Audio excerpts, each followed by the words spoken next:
and this is the Baylor preview show. Man, Cody, we're already in week 5. This season is flying by.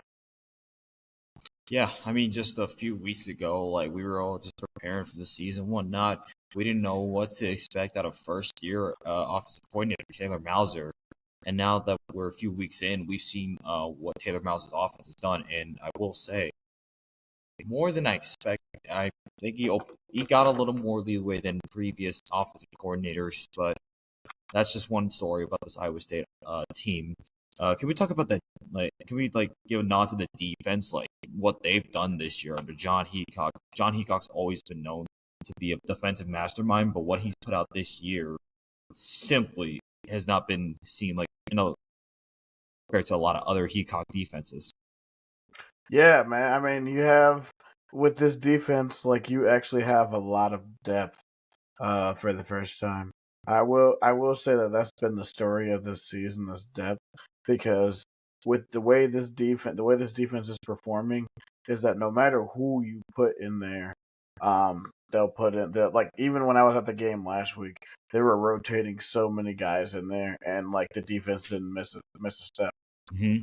I mean, yeah, obviously, the big one, the big issue to look at with that defense is obviously the linebacker room. Now this year, the linebacker room has been hit with the injury bug, but Hmm. I got to give credit to the guys that stepped up, Jacob Ellis, or Ebel, and Kale Bina, who's been the star amongst those three. And I say right now, I wouldn't be surprised if Kale Bina, by the end of the year, solidifies himself as a solid starter. I mean, he wasn't even supposed to start at that spot. He's supposed to be one of I believe, the strong side backer.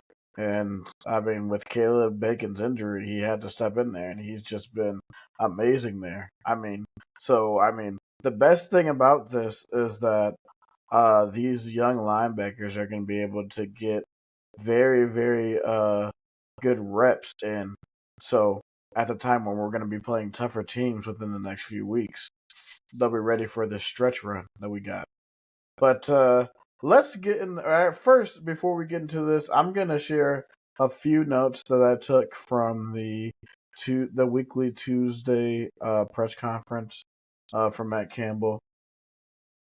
So it looks like the running back by committee thing is going to continue. Campbell did say that each the running backs are going to have to continue to earn their right to play, which means that I feel like there's not going to be a one back system. And I mean, the two running back system has been pretty good the last few games. We've run for over at least 220 yards the last two games. So the offensive line, just in that sense, has improved a lot. So I found that very, very interesting.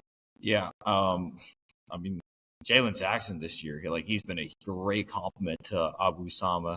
And we know Abu Sama is the home run hitter. He'll get you those long touchdowns. I mean, we saw in the game against Houston. But what we Right. also saw in the game against Houston is Jalen Jackson, who's more than capable of making those big plays, but he's like a more downhill kind of runner. He goes finds a lane and just straight uses his speed. Whereas Abu Sama was kind of more using his agility and patience to try to find an open lane, sometimes to his own detriment. But I mean, having this depth is an issue that's good for this team because I mean, Abu Sama may not be getting as many carries as he did last year, but that's because we have guys that can step in when he's not on the field who can produce just as good. Yeah, and one of the other things which I also think will help in the run game more is that Steve Klotz. It looked like he was a game time decision last week, but until up until game time, they decided that he wasn't going to play. But it looks like he may be able to be in for Saturday's game, which will be huge, and I think will be big for the receiving